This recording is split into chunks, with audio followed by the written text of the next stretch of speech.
Hello, Bess and BFST. You're welcome to another session. And this time we are looking at hypothesis testing. I think in our introductory slides, we defined an hypothesis. So now this is the time that we are putting the concept into practice.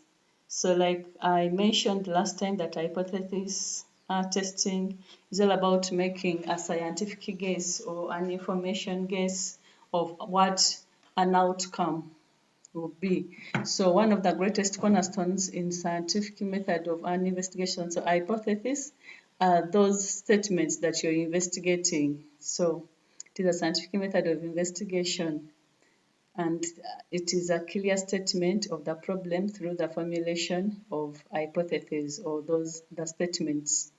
So we usually use two statements. One is called the null hypothesis, and the other is the alternative hypothesis. So there are basically three methods used when investigating a problem or when carrying out hypothesis testing. The first is the traditional method. We have the p-value method and the confidence interval method. But for this class, we are basically going to look at the first two, and that is the traditional and the p-value method. So starting with the traditional method, so this is the oldest and it has been used ever since hypothesis testing was invented or formulated. So, and when using this method, these are the following steps. So we start by stating the statement of hypothesis or stating the hypothesis. And like I mentioned, there are always two. We have the null hypothesis that is always abbreviated as H naught, and then the alternative hypothesis that is abbreviated as H1 or HA. So the null hypothesis is that statistical hypothesis that states that there is no difference between a parameter and a specific value. And then the alternative hypothesis, which is always your claim or the researcher's claim, it states that there is a difference between a parameter and a specific value.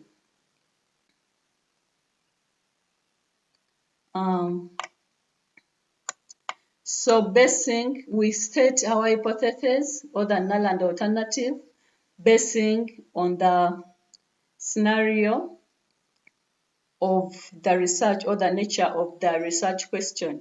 For example, our situation A, a medical researcher is interested in finding out whether a new medication will have any undesirable side effects by looking at the pulse rate of patients who take the medication. So the researcher is interested in finding out whether the pulse rate will increase, decrease, or remain the same after the patient takes that particular medication.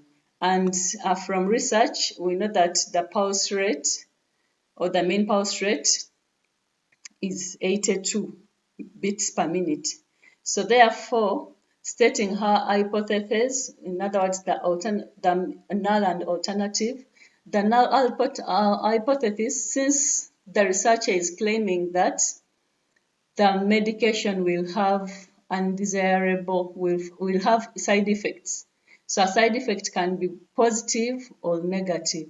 So meaning, if we want to set the null hypothesis for that case, it will be that H naught, which is the null hypothesis, the mean will remain unchanged. The mean pulse rate will remain 82. So a null hypothesis shows that there is no difference between a parameter and a specific value. So meaning our null states that the mean pulse rate will remain 82, and the alternative will state the other way, that the mean pulse rate will change. So will not be 82. So it can either be less or higher than 82. So the null hypothesis specifies that the mean will remain unchanged, and the alternative hypothesis states that it will be different. So in this case, this is a two-tailed test because we have two possible side effects. The pulse rate either reducing all increasing. So that this not equal sign means we are dealing with a two-tailed. So two possible outcomes can be possible. It can either reduce all, increase. In other words, the question is not directed to one uh, side. Then situation B, if we have a scenario where a chemist invents an additive to increase the shelf life of food. So if the mean shelf life is 36 days, then the hypothesis for that case, so the researcher or the chemist is interested in increasing the shelf life. So therefore the null hypothesis will be that there is no difference. In other words, the mean will not increase. So if it has been 36, it will be less or equal to 36. That is the null hypothesis. Then the alternative will be the chemist's claim or the researcher's claim. He is interested in increasing the shelf life of food. So therefore, our alternative hypothesis will be the mean will be greater, or the mean shelf life will be greater than 36. So to help you understand this more, in simple terms, the alternative is always the claim of the researcher, that which is increasing.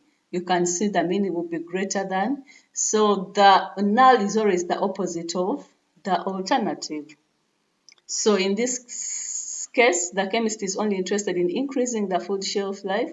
So her alternative hypothesis is that the mean shelf life will be greater than 36, and this is called a right-tailed test. You see, it is pointed to one direction. It is only interested in increasing the shelf life. The previous situation was the mean will not be equal to 82, so it can either be less or higher. So, but this is pointed to one direction, which is increasing. So it is a right-tailed test. Then situation C, if we look at a contractor wishing to lower heating bills by using a special type of insulation. So if the average of the monthly heating bill is $78, the hypothesis, so he is interested in lowering, so that will be our claim or our alternative. So it will be that the mean bill will be less than 78, and therefore the null hypothesis for that will be that the mean has always been greater or equal to 78. And remember, with research, you're coming in to solve a problem, so this has been maybe high, so the researcher is coming in to lower the heating bill. So the test is a left-tailed test, since the contractor is interested in only lowering heating costs. So these are the symbols that we are going to be using. We have the equal sign. We are all aware of that. We've seen the not equal to sign. And we've used the greater than, less than, greater or equal to. So greater or equal to, it means if I have greater or equal to 30, it is 30 and above. It means that particular value is also inclusive. Then less or equal to, the same. That particular value is inclusive, then all the others that are less than it. So this works for a one-tailed situation. Then for two-tailed test, we have not equal to. So for the right-tailed test, we have greater or equal to k. K can be any value. Then, so if the null hypothesis is less or equal to, the alternative will be greater than k.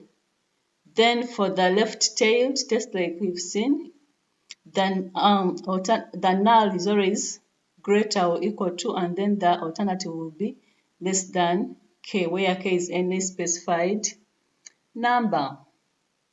So a statistical test uses data obtained from a sample to make a decision about whether the null hypothesis should be rejected or not rejected. So that numerical value obtained from a statistical test is what we call the test value.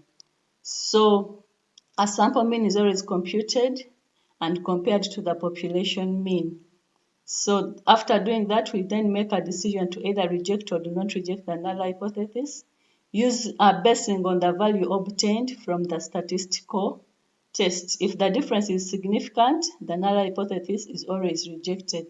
And if it is not significant, the null hypothesis, if it is significant, the null hypothesis is rejected. And if it is not significant, the null hypothesis is not rejected. There are always two possibilities for a correct decision and two possibilities for an incorrect decision. So therefore, if you make a wrong decision, you commit what we call type 1 or type 2 error. So type 1 error occurs if one rejects the null hypothesis when it is true. Remember, when the null hypothesis is true, you're not supposed to reject it. When the null hypothesis is true, you do not reject it. But then if you reject it, you commit what we call type 1 error. Then the other error is type 2 error, where in case the null hypothesis is false, you're supposed to reject it. But then if you don't reject it, if you do not reject the null hypothesis when it is false, you commit what we call type 2 error.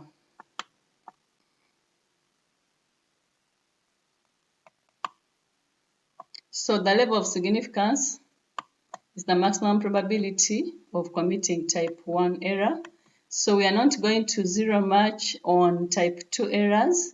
We shall only base on type 1 error. However, these are related in a way that increasing type 1 error reduces chances of type 2 error, or increasing type 2 error reduces chances of committing type 2 error.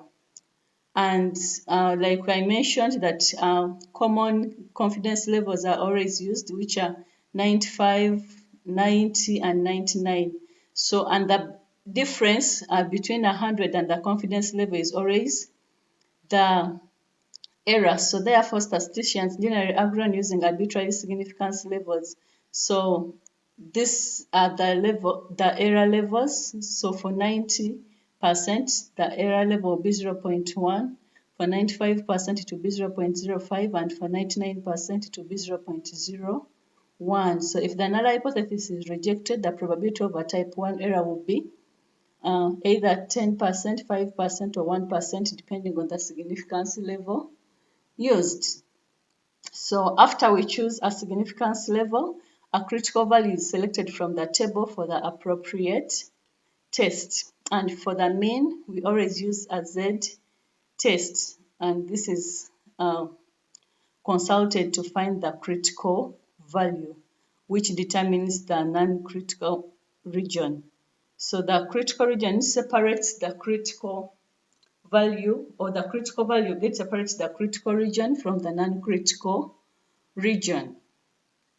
And the critical region is the rejection region for the null hypothesis. If you find a value lying in the critical region, then we reject the null hypothesis.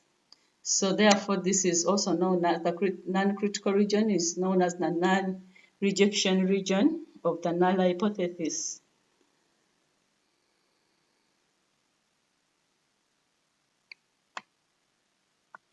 So the critical value can be on the right side of the mean or on the left side of the mean for one-tailed test, and it depends on the inequality sign of the alternative hypothesis. And for a one-tailed test, the null hypothesis should be rejected when the test value is in the critical region or on one side of the mean. So for a two-tailed test, the null hypothesis is rejected when the test value is in either of the critical regions. So for a two-tailed test, the critical region must be split into two equal parts. So if we have alpha, then we are interested in getting alpha over 2. And this must be on both the right and the left sides of the mean. So in this case, the area to be found in the Z table, so we shall subtract alpha over 2 from 0.05. Remember, this is always in the tail, so the balance, and therefore the critical values will be 2.58. We've seen this in our Z table. So if we have alpha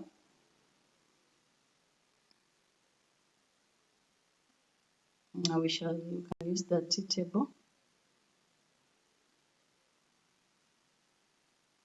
or even the Z table. So if we are interested in getting, sorry, take it back. So since the critical region is always in the tail, so if we are working at alpha over 2 as 0.0.05, subtracting that 5 will give us an area of 0.49. For the critical value, the Z value that corresponds to that can be got from the Z table. So our area is 0.495. So you look for 0.495, and if it is not there, you look for the nearest. So 0.4, and they are in order. So 0.495, so this is 497.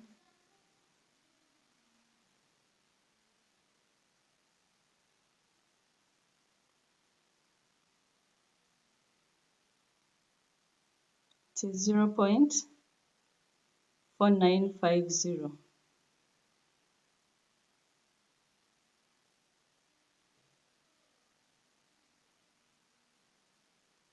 0.495. This is 4943, 4945, 4946, 495. So we can go with 2.58. So that will be our Z value.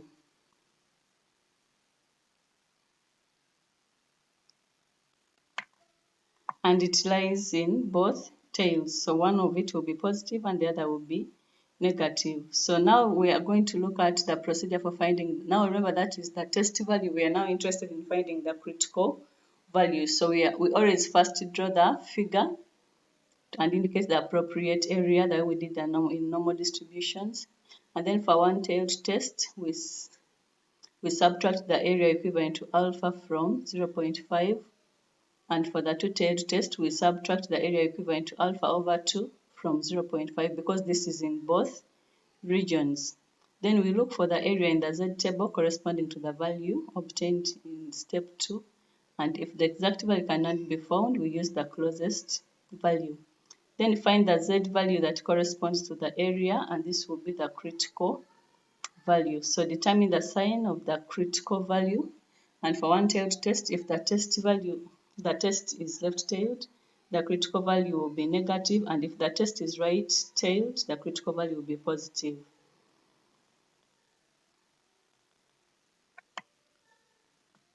So we are now going to look at the application.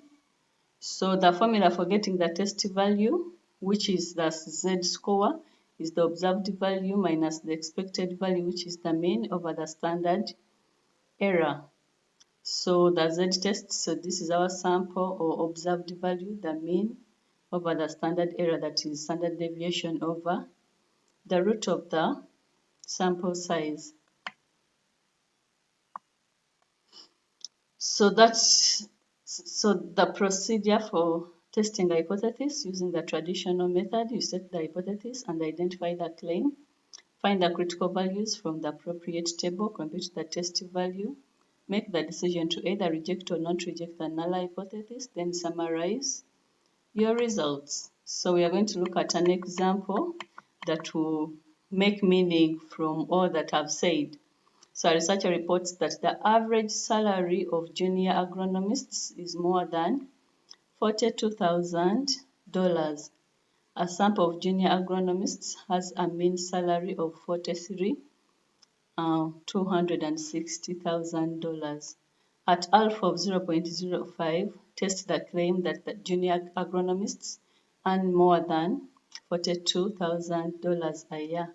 The standard deviation of the population is 5,230 So first step is always state the hypothesis and identify the claim. In other words, we state the null and alternative hypothesis. So our alternative, we start with the alternative, which is the claim. So the agronomist reports that the researcher reports that agronomists earn more than 42. So meaning our claim will be the mean greater than 42. So therefore, the null hypothesis will be that the mean is less or equal to, remember it is supposed to be the opposite of this, it is less or equal to $42,000. So our step number 2 is to find the critical value.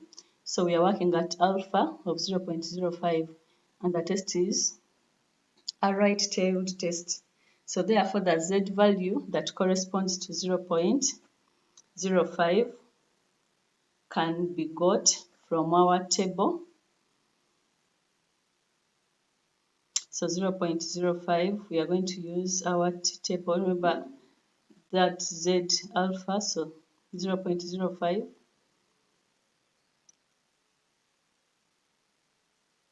That is 1.645 or 1.6 when rounded off. So that is our critical value. Then we compute the test value using the formula. So we are given the observed salary, the mean salary, and then we have the standard deviation and n. So therefore our z or our test value is 1.3. So now we make a decision on whether we reject or do not reject the null hypothesis. So make the decision. Since the test value, remember our test value is 1.32, is less than the critical value, which is 1.65, and not in the critical region.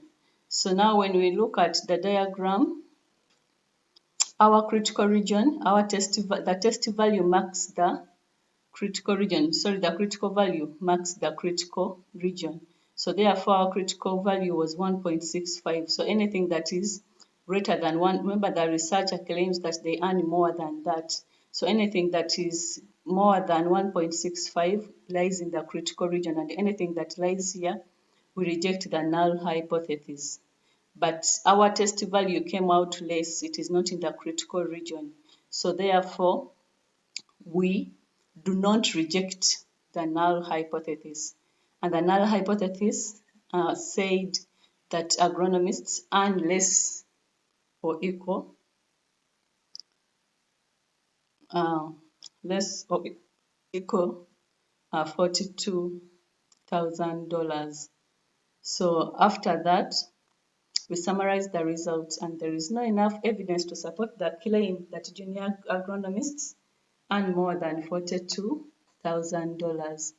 So in other words, if we had got a test value that was greater than 1.65, then we would reject the null hypothesis and take on the claim.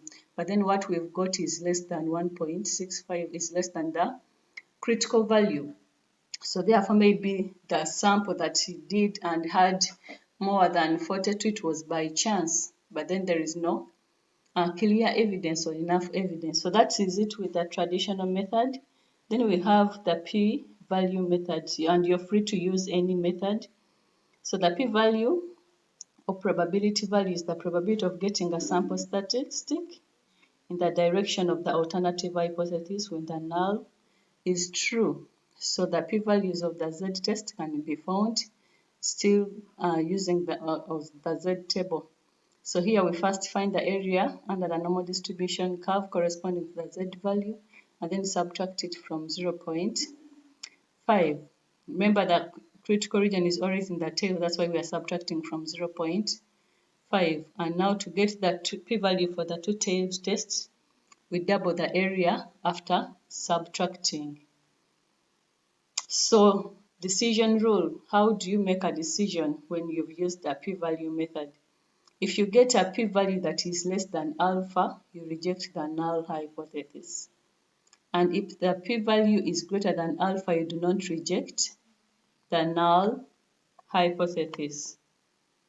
So this is still the method, the steps followed, or the procedure, and they are not different. So state the hypothesis and identify the claim, compute the test value, find the p-value, make a decision to either reject or not reject the null hypothesis, and then summarize the results. So an example, A researcher wishes to test the claim that the average age of Year 2 students is greater than 24 years. She selects a sample of 36 students and finds the mean of the sample to be 24.7 years, with standard deviation of 2 years. Is there enough evidence to support the claim at alpha is equal to 0.05?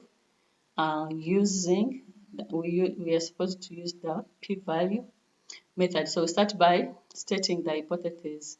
So the researcher claims that Year 2 students are greater than 24 years. So this is our claim or alternative hypothesis. So therefore the mean is greater than 24 years, and the opposite of this will be the null hypothesis, which will be less or equal to 24. So step 2, we get our test value using the formula. We have the observed age, we have the mean age, the standard deviation, and then the sample size. So that gives us the test value. Then we find the p-value. So using the Z table, the corresponding area of Z is equal to, or the corresponding area of the Z value or test value will be, so we look for 2.1 in the Z table, 2.1. Okay, the Z table is here. So it is 0.4821. 0.4821. So we subtract this from 0.5 and the remaining area will be 0.0179. The reason we are subtracting is because our region of interest is always in the tail. So therefore our p-value is 0.0179. So remember the decision rule. When p is less than alpha, taking you back here, when p is less or equal to alpha, we reject the null hypothesis, and when p is greater than alpha, we do not reject the null hypothesis. So we are going to base on the value of p to make a decision. So is p greater than alpha, or alpha is 0.05 or less? So since it is less, this is 0.05, this is 0.01. So since this is less, we reject the null hypothesis, and therefore there is enough evidence to support the claim which states that the average age of Year 2 students is greater than 24 years. So that is a brief introductory of hypothesis testing, and thank you so much. Stay well.